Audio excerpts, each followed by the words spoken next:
Good afternoon. A number of houses have had to be evacuated in Bristol after an explosion. Emergency services have been at the scene. A woman has been arrested after an unexplained death at a house in Bristol. Sir Keir Starmer has condemned the level of violence seen during a series of protests in Bristol. The Labour West Country charity Surfers Against Sewage has begun a new campaign to clean up our beaches. More than £100,000 has been set aside to restore a derelict church in South Gloucestershire. A bit of sport for you now. Bristol amateur golfer Joe Long will make his Masters debut tomorrow after getting a late call-up. OK, now it's time to take a look at what the weather has in store for us. Alex has our forecast.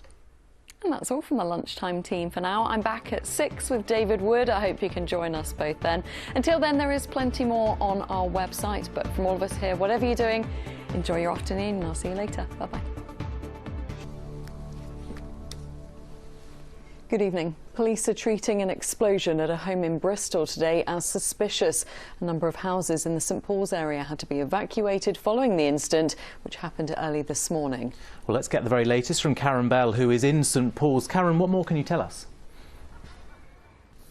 Now, the Children's Air Ambulance Service says the last 12 months have been the toughest in the charity's history. The pandemic has seen donations fall by more than £2 million, yet the service is in more demand than ever.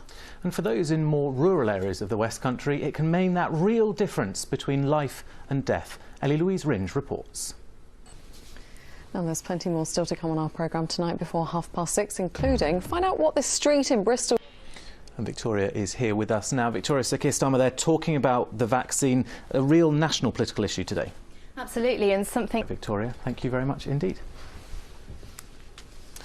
Now, next tonight, whilst we have heard many reports of our big chains on our high streets having to close, there have been some slightly better news for some of our small and independent businesses. Yeah, we've been speaking to owners who've seen a large increase in sales since the pandemic began. One has even been able to expand to larger premises, and they're hoping the success will continue as lockdown begins to ease. Ellie Barker has more.